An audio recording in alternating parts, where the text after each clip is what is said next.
अस्सलाम वालेकुम and welcome to lecture number 8 of strategic marketing. और आज के लेक्चर में हम कंटिन्यू करेंगे इंटरनल एनवायरनमेंट को और resource based view of competitive advantage को। हम इसमें देखेंगे कि VRIO फ्रेमवर्क क्या चीज़ है, स्ट्रेटेजिक रिसोर्सेज किन्हें कहा जाता है, और कंपेटिटिव एडवांटेज के सस्टेनेबल होने के लिए कौन कौन से फैक्टर्स हैं जो अफेक्ट करते हैं। और फाइनली हम देखेंगे कि IFE मैट्रिक्स या इंटरनल फैक्टर एवेल्यूएशन मैट्रिक्स क्या चीज़ है और कैसे बनता है। इसमें एक सपोर्टिंग लेक्चर भी मैंने ऐड किया है डॉक्टर सरवर अजहर का वर्चुअल यूनिवर्सिटी की तरफ से। चूँकि ये प्रीवियस टॉपिक की कंटिन्यूशन है तो मैं एक रीकैप देना चाहूँगा लेक्चर 7 का। उसमें हमने इंटरनल एनवायरनमेंट को स्टार्ट किया था और हमने देखा था कि इंटरनल एनवायरनमेंट के 5 डिफरेंट कंपोनेंट्स होते हैं, जिसमें ऑर्गेनाइजेशन का स्ट्रक्चर है, ऑर्गेनाइजेशन का कल्चर है, इसके रिसोर्सेज हैं, मैनेजमेंट फंक्शंस हैं और ऑर्गेनाइजेशन के मुख्तलिफ प्रोसेसेस हैं जिनको हम वैल्यू चेन की मदद से पढ़ते हैं। और ये value chain customer value create करने में बहुत सपोर्टिव होती है। फिर हमने ये देखा था कि ये जो 5 कंपोनेंट्स हैं इनके दरमियान एक स्ट्रेटेजिक फिट का होना ज़रूरी है अगर आप एक सक्सेसफुल स्ट्रेटेजी बनाना चाहते हैं। अगर ये एक दूसरे के साथ मिसमैच करेंगे तो आपकी बहुत अच्छी स्ट्रेटेजी भी काम नहीं करेगी। इसके बाद हमने कंपेटिटिव एडवांटेज का रिसोर्स बेस्ड व्यू पढ़ा था, जो हमें बताता है कि आपको जो कंपेटिटिव एडवांटेज है वो ऑर्गेनाइजेशन में मौजूद आपके स्ट्रेटेजिक रिसोर्सेज की वजह से मिलता है। और फिर हमने ये देखा था कि स्ट्रेंथ्स और वीकनेसेस का किसी ऑर्गेनाइजेशन के मुख्तलिफ कंपोनेंट से क्या ताल्लुक बनता है। देन हमने ये देखा था कि ऑर्गेनाइजेशन के वो कौन से रिसोर्सेज हैं जिन्हें हम स्ट्रेटेजिक रिसोर्सेज कह सकते हैं और जो हमारे लिए सस्टेनेबल कंपेटिटिव एडवांटेज क्रिएट कर सकते हैं। उसके लिए एक फ्रेमवर्क हमने पढ़ा था जिसे VRIO फ्रेमवर्क कहते हैं। यहाँ पे V से मुराद है वैल्यूएबल, यानी वो रिसोर्सेज हमारे लिए वैल्यू क्रिएट कर सकें। R से मुराद रेयर है, वो रिसोर्सेज हर किसी के पास नहीं होने चाहिए। इसी तरह I से मुराद इमिटेबिलिटी है कि वो रिसोर्सेज कॉपी ना हो सकें। और चौथी जो चीज़ O है वो ऑर्गेनाइजेशन है, यानी हमारे पास इतनी कैपेबिलिटीज़ होनी चाहिए कि हम इन रिसोर्सेज को अच्छे तरीके से एक्सप्लॉइट भी कर सकें।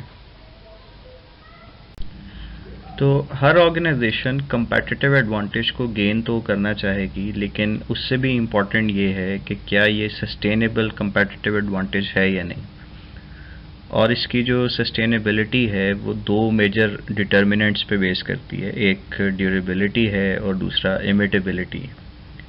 ड्यूरेबिलिटी से मुराद है यूज़फुल लाइफ ऑफ रिसोर्सेज, यानी अगर आपके पास स्ट्रेटेजिक रिसोर्सेज मौजूद हैं जिसकी वजह से कंपेटिटिव एडवांटेज को आप एंजॉय कर रहे हैं, तो जब तक ये रिसोर्सेज मौजूद रहेंगे, यूज़फुल रहेंगे, ये अपनी लाइफ पूरी नहीं करते, ये ऑब्सोलीट नहीं होते, उस वक्त तक कंपेटिटिव एडवांटेज रहेगा। लेकिन जैसे ही इनकी यूज़फुल लाइफ यानी ड्यूरेबिलिटी ख़त्म होगी तो कंपेटिटिव एडवांटेज भी ख़त्म हो जाएगा। तो सस्टेनेबिलिटी डिपेंड करेगी कि ड्यूरेबिलिटी कितनी ज़्यादा। दूसरी चीज़ है इमिटेबिलिटी, यानी ये रिसोर्सेज कितनी जल्दी और कितनी आसानी से कॉपी हो सकते हैं। अब इसका ताल्लुक 4 वेरिएबल्स के साथ है जो नीचे लिखे हुए हैं। एक तो ट्रांसपेरेंसी है। ट्रांसपेरेंसी से मुराद है कि जो आपके रिसोर्सेज हैं और जो आपकी ऑर्गेनाइजेशनल सक्सेस है इनके दरमियान लिंक या रिलेशन कितना ज़्यादा ऑब्वियस है। यानी जब आपके कंपेटिटर्स को ये समझ आ जाए कि आपकी सक्सेस के पीछे ये रिसोर्सेज हैं तो उतने ही जल्दी उसकी डुप्लीकेशन या कॉपी होने के चांसेस हैं। और अगर यही ना पता चल सके, यानी ट्रांसपेरेंसी लो हो, तो फिर कॉपी होने के चांसेस भी कम हो जाएंगे, यानी इमिटेबिलिटी कम हो जाएगी। दूसरी चीज़ है ट्रांसफरेबिलिटी। क्या जिन रिसोर्सेज की बेस पे आपको कंपेटिटिव एडवांटेज मिला है हम उन्हें मूव कर सकते हैं एक जगह से दूसरी जगह, क्या वो ट्रांसफ़र हो सकते हैं। तो अगर तो वो ट्रांसफ़र हो सकें तो फिर इमिटेबिलिटी के चांसेस बढ़ जाएंगे, लेकिन अगर वो ट्रांसफ़र होना मुश्किल हो तो फिर इमिटेबिलिटी के चांसेस भी कम होंगे और सस्टेनेबिलिटी बढ़ जाएगी। तीसरी चीज़ ऑर्गेनाइजेशन है, यानी जो आपके कंपेटिटर्स हैं अगर उनको आपके रिसोर्सेज मिल भी जाएं और उन्हें ये भी समझ आ जाए कि इन रिसोर्सेज का सक्सेस के साथ ताल्लुक़ क्या है, लेकिन क्या उनके पास इतनी एबिलिटी है कि वो इन रिसोर्सेज को अच्छे तरीके से इस्तेमाल कर सकें या एक्सप्लॉइट कर सकें। तो बाज़ दफ़ा ये होता है कि रिसोर्सेज भी मौजूद हैं लेकिन उनका इस्तेमाल नहीं आता, उनको वो अफेक्टिवली यूज़ नहीं कर सकते, तो फिर जो सस्टेनेबिलिटी है वो आपकी बढ़ जाएगी। उसके बाद एक्सप्लिसिट और टेसिट नॉलेज है। एक्सप्लिसिट नॉलेज वो नॉलेज होता है जिसको हम इजीली ट्रांसफ़र कर सकें या शेयर कर सकें, कम्युनिकेट कर सकें, और टेसिट नॉलेज जो है it is difficult to share. तो अगर आपकी जो इन्फॉर्मेशन या नॉलेज है वो एक्सप्लिसिट फॉर्म में है तो फिर उसकी इमिटेबिलिटी बढ़ जाएगी, और अगर वो टेसिट फॉर्म में है तो इमिटेबिलिटी के चांसेस कम हो जाएंगे और आपकी सस्टेनेबिलिटी बढ़ जाएगी। अगर आप नीचे एक कंटिन्यूम देखें तो इसमें सस्टेनेबिलिटी लो और हाई दो एक्सट्रीम्स हैं। तो अगर आप हायर साइड पे देखें तो यहाँ पे प्रोटेक्शन आपके पास ज़्यादा है, ये पेटेंट्स या ब्रांड नेम की शक्ल में है। इसी तरह अगर आप लोअर साइड पे जाएं, this is easy to imitate, और ये आइडिया ड्रिवन चीज़ें, आइडिया किसी को भी आ सकता है, कोई भी कॉपी कर सकता है आसानी से।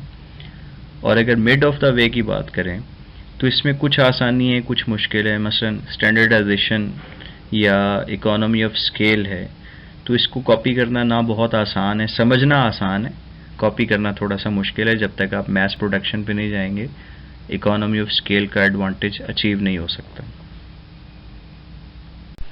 फाइनली हम IFE या इंटरनल फैक्टर एवेल्यूएशन मैट्रिक्स बनाते हैं which is similar to EFE matrix.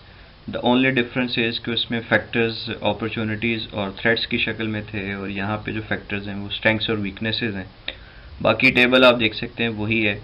हमारा जो कंसर्न है वो IFE स्कोर के साथ है विच रेंजेस फ्रॉम 1 to 4।